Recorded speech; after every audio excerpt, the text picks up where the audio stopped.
ಒಂದು ಊರಿನಲ್ಲಿ ಸೋಮಣ್ಣ ಎಂಬ ರೈತನಿದ್ದನು. ಅವನು ಉತ್ತಮ ಬೆಳೆಗಳನ್ನು ಬೆಳೆದು ತುಂಬಾ ಹೆಸರುವಾಸಿಯಾಗಿದ್ದನು.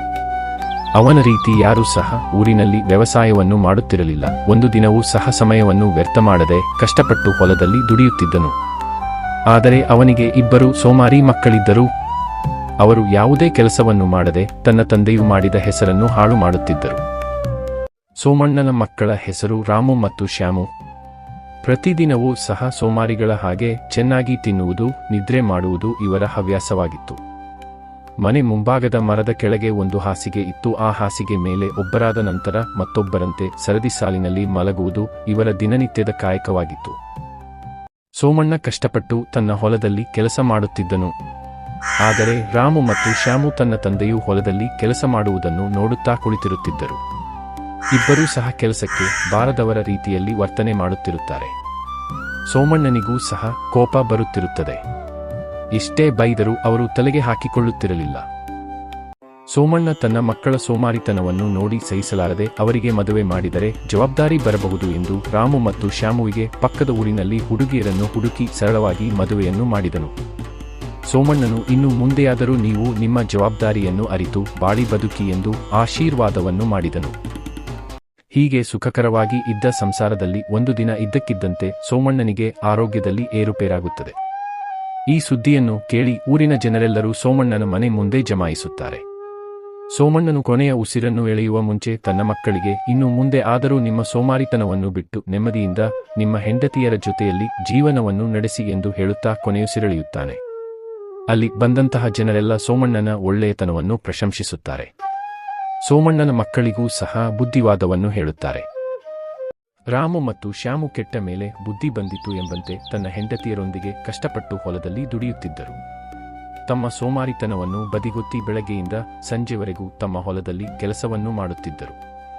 ಹೀಗೆ ಅಣ್ಣ ತಮ್ಮಂದಿರು ಅನ್ಯೋನ್ಯವಾಗಿ ನೆಮ್ಮದಿಯಿಂದ ಜೀವನವನ್ನು ನಡೆಸುತ್ತಿದ್ದರು.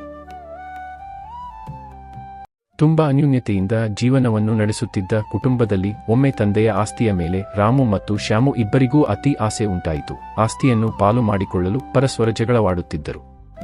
ಆ ಊರಿನ ಜನರು ಅವರಿಬ್ಬರೂ ಜಗಳವಾಡುತ್ತಿರುವುದನ್ನು ಕುತೂಹಲದಿಂದ ವೀಕ್ಷಿಸುತ್ತಿದ್ದರು.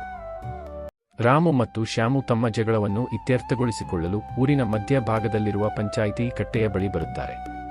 ಆ ಪಂಚಾಯಿತಿ ಕಟ್ಟೆಯಲ್ಲಿ ಊರಿನ ಯಜಮಾನರು ಮತ್ತು ಅವರ ಜೊತೆ ಆ ಊರಿನ ಎಲ್ಲಾ ಜನಗಳು ಸೇರಿರುತ್ತಾರೆ. ಊರಿನ ಯಜಮಾನರ ಬಳಿ ಇಬ್ಬರು ಅಣ್ಣತಮ್ಮಂದಿರು ತಮ್ಮ ಆಸ್ತಿಯನ್ನು ಪರಸ್ಪರ ಸಮನಾಗಿ ಹಂಚಿಕೊಳ್ಳುವ ಬಗ್ಗೆ ಪ್ರಸ್ತಾಪಪಡಿಸುತ್ತಾರೆ. ಆ ಊರಿನ ಯಜಮಾನರು, ಸರಿ, ನೀವು ಹೇಳುತ್ತಿರುವುದು ಸರಿಯಾಗಿದೆ, ನೀವು ಇಬ್ಬರೂ ಸಹ ಆಸ್ತಿಯನ್ನು ಸಮಪಾಲಾಗಿ ಹಂಚಿಕೊಳ್ಳಿ ಎಂದು ಹೇಳಿದರು. ಸ್ವಲ್ಪ ದಿನಗಳ ನಂತರ ಅಣ್ಣನಾದ ರಾಮು ತನ್ನ ಗೆಳೆಯನಾದ ಸುರೇಶ್ನನ್ನು ಭೇಟಿಯಾಗುತ್ತಾನೆ. ಅಲ್ಲಿ ಸುರೇಶ್ ಇಬ್ಬರು ಅಣ್ಣತಮ್ಮಂದಿರಿಗೆ ತಂದಿಡುವ ಕೆಲಸವನ್ನು ಮಾಡುತ್ತಾನೆ. ನೀನು ನಿನ್ನ ತಮ್ಮನಿಗೆ ಅರ್ಧ ಆಸ್ತಿಯನ್ನು ಕೊಡಬೇಡ, ಸ್ವಲ್ಪ ಮಾತ್ರ ಅವನಿಗೆ ಕೊಟ್ಟು ಇನ್ನು ಉಳಿದಿದ್ದನ್ನು ನೀನೇ ಇಟ್ಟುಕೋ, ಹೀಗೆ ಮಾಡಿದರೆ ನಿನ್ನ ಸಂಸಾರ ಚೆನ್ನಾಗಿರುತ್ತದೆ ಎಂದು ಹೇಳಿದನು. ರಾಮು ತನ್ನ ಗೆಳೆಯ ಹೇಳಿದ್ದನ್ನು ಆಲಿಸಿ, ನೀನು ಹೇಳಿದ್ದು ಸರಿ, ನೀನು ಹೇಳಿದ ಹಾಗೆ ಮಾಡುತ್ತೇನೆ ಎಂದು ಹೇಳಿ ಅಲ್ಲಿಂದ ಮನೆಯ ಕಡೆ ಯೋಚಿಸುತ್ತಾ ಹೋಗುತ್ತಾನೆ.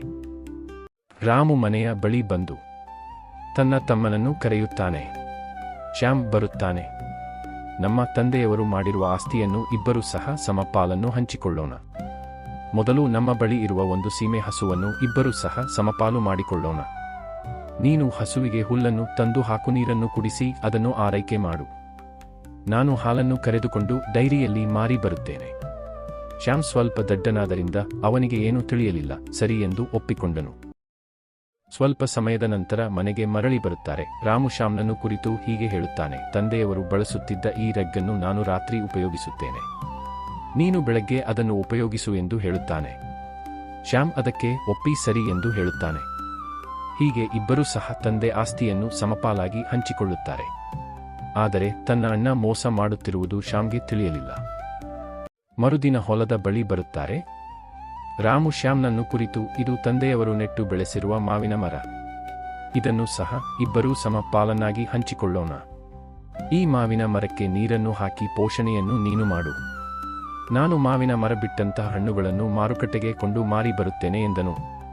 ಶ್ಯಾಮ್ ಸರಿ ಎಂದು ಒಪ್ಪಿಕೊಂಡನು. ಸ್ವಲ್ಪ ದಿನಗಳ ನಂತರ ಆ ಊರಿನ ಯಜಮಾನರು ಆಕಸ್ಮಿಕವಾಗಿ ಶ್ಯಾಮ್ನನ್ನು ಭೇಟಿಯಾಗುತ್ತಾರೆ. ಶ್ಯಾಮ್, ನೀನು ಮತ್ತು ನಿಮ್ಮ ಅಣ್ಣ ಯಾವ ರೀತಿ ಆಸ್ತಿಯನ್ನು ಸಮಪಾಲು ಮಾಡಿಕೊಂಡಿದ್ದೀರಿ? ಅದಕ್ಕೆ ಶ್ಯಾಮ್ ಇರುವ ಎಲ್ಲಾ ವಿಚಾರವನ್ನು ವಿವರಿಸಿದನು. ಆಗ ಊರಿನ ಯಜಮಾನರು ಶ್ಯಾಮ್, ನೀನು ತುಂಬಾ ದೊಡ್ಡ, ನಿನ್ನ ಅಣ್ಣ ನಿನಗೆ ಮೋಸ ಮಾಡುತ್ತಿದ್ದಾನೆ ಎಂದು ಇರುವ ಎಲ್ಲಾ ವಿಚಾರವನ್ನು ಶ್ಯಾಮ್ಗೆ ಆ ಊರಿನ ಯಜಮಾನರು ಹೇಳುತ್ತಾರೆ. ಇದನ್ನು ತಿಳಿದ ಶ್ಯಾಮ್ ತನ್ನ ಅಣ್ಣನ ಮೇಲೆ ಕೋಪ ಮಾಡಿಕೊಂಡು ಮನೆಗೆ ತೆರಳುತ್ತಾನೆ. ಮರುದಿನ ರಾಮು ತನ್ನ ಹೊಲದಲ್ಲಿ ಮಾವಿನ ಹಣ್ಣುಗಳನ್ನು ಕೀಳುತ್ತಿದ್ದನು. ಸ್ವಲ್ಪ ಸಮಯದ ನಂತರ ಶ್ಯಾಮ್ ಒಂದು ಕೊಡಲಿಯನ್ನು ತೆಗೆದುಕೊಂಡು ಅಲ್ಲಿಗೆ ಬಂದನು. ಅಣ್ಣ, ನೀನು ನನಗೆ ಮೋಸ ಮಾಡಿದ್ದೀಯಾ? ಮಾವಿನ ಮರಕ್ಕೆ ನೀರನ್ನು ಹಾಕಿ ಪೋಷಣೆ ಮಾಡುವುದು ನಾನು, ಆದರೆ ಬಂದಂತಹ ಹಣ್ಣುಗಳನ್ನು ಕಿತ್ತುಕೊಂಡು ಹೋಗಿ ಮಾರುಕಟ್ಟೆಯಲ್ಲಿ ಮಾರಿ ಹಣವನ್ನು ಗಳಿಸುವುದು ನೀನು ಎಂದನು. ಆಗ ರಾಮುವಿಗೆ ತನ್ನ ತಪ್ಪಿನ ಅರಿವಾಗಿ, ಶ್ಯಾಮ್, ನನ್ನಿಂದ ತಪ್ಪಾಗಿದೆ. ಇನ್ನು ಮುಂದೆ ಇಬ್ಬರು ಸೇರಿ ಮಾವಿನ ಮರವನ್ನು ಪೋಷಣೆ ಮಾಡೋಣ. ಬಂದ ಹಣವನ್ನು ಇಬ್ಬರೂ ಹಂಚಿಕೊಳ್ಳೋಣ ಎಂದನು. ರಾಮು ಮನೆ ಹತ್ತಿರ ಹಸುವಿನಿಂದ ಹಾಲನ್ನು ಕರೆಯುತ್ತಿರುತ್ತಾನೆ. ಶ್ಯಾಮ್ ಕೋಪದಿಂದ ಕೈಯಲ್ಲಿ ಕೊಡಲಿಯನ್ನು ಹಿಡಿದುಕೊಂಡು ಬರುತ್ತಾನೆ. ಅಣ್ಣ, ನೀನು ನನಗೆ ಮೋಸ ಮಾಡಿದ್ದೀಯಾ? ನಾನು ಹಸುವಿಗೆ ಹುಲ್ಲನ್ನು ತಂದಾಕಿ ಪೋಷಣೆಯನ್ನು ಮಾಡುತ್ತೇನೆ, ಆದರೆ ನೀನು ಹಸುವಿನಿಂದ ಹಾಲನ್ನು ಕರೆದುಕೊಂಡು ಮಾರುಕಟ್ಟೆಯಲ್ಲಿ ಮಾರಿ ಹಣವನ್ನು ಗಳಿಸಿ ನನಗೆ ಕೊಡದೆ ಮೋಸ ಮಾಡುತ್ತಿದ್ದೀಯಾ? ಆಗ ರಾಮು, ಶ್ಯಾಮ್, ನನ್ನಿಂದ ತಪ್ಪಾಗಿದೆ, ಕ್ಷಮಿಸು. ಇನ್ನು ಮುಂದೆ ಇಬ್ಬರೂ ಒಟ್ಟಾಗಿ ಹಸುವನ್ನು ನೋಡಿಕೊಂಡು ಬಂದ ಹಣವನ್ನು ಇಬ್ಬರೂ ಸಹ ಸಮಪಾಲನ್ನು ಮಾಡಿಕೊಳ್ಳೋಣ ಎಂದನು. ಮರುದಿನ ಸಂಜೆಯ ಸಮಯದಲ್ಲಿ ಮನೆಯ ಒಳಗಡೆ ರಾಮು ರಗ್ಗನ್ನು ಹುಡುಕುತ್ತಿರುತ್ತಾರೆ. ಮನೆಯಲ್ಲಿ ಸಿಗದ ಕಾರಣ ರಾಮು ಆಚೆ ಬಂದು ನೋಡುತ್ತಾನೆ. ಅಷ್ಟರಲ್ಲಿ ಶ್ಯಾಮ್ ಆ ರಗ್ಗನ್ನು ಒಂದು ಬಕೆಟ್ನಲ್ಲಿ ನೆನೆಸುತ್ತಿರುತ್ತಾನೆ. ಆಗ ರಾಮು ಕೋಪದಿಂದ, ಶ್ಯಾಮ್, ಏನು ಮಾಡುತ್ತಿರುವೆ ಎಂದು ಕೇಳುತ್ತಾನೆ. ಆಗ ಶ್ಯಾಮ್, ಅಣ್ಣ, ನೀನು ಹೇಳಿದ ಹಾಗೆ ಬೆಳಗ್ಗೆ ನನ್ನ ಸರದಿ, ಅದಕ್ಕೆ ನಾನು ರಗ್ಗನ್ನು ನೀರಿನಲ್ಲಿ ನೆನೆಸಿಟ್ಟಿದ್ದೇನೆ. ಆಗ ರಾಮು, ನನ್ನಿಂದ ತಪ್ಪಾಗಿದೆ ಶ್ಯಾಮ್, ನಾನು ನಿನಗೆ ಹೊಸ ರಗ್ಗನ್ನು ತಂದು ಕೊಡುತ್ತೇನೆ ಎಂದನು.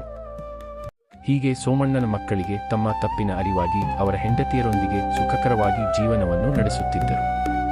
ಊರಿನ ಯಜಮಾನರು ಮತ್ತು ಜನಗಳು ಮೆಚ್ಚುವಂತೆ ತುಂಬಾ ಖುಷಿಯಿಂದ ಜೀವನವನ್ನು ನಡೆಸುತ್ತಿದ್ದರು.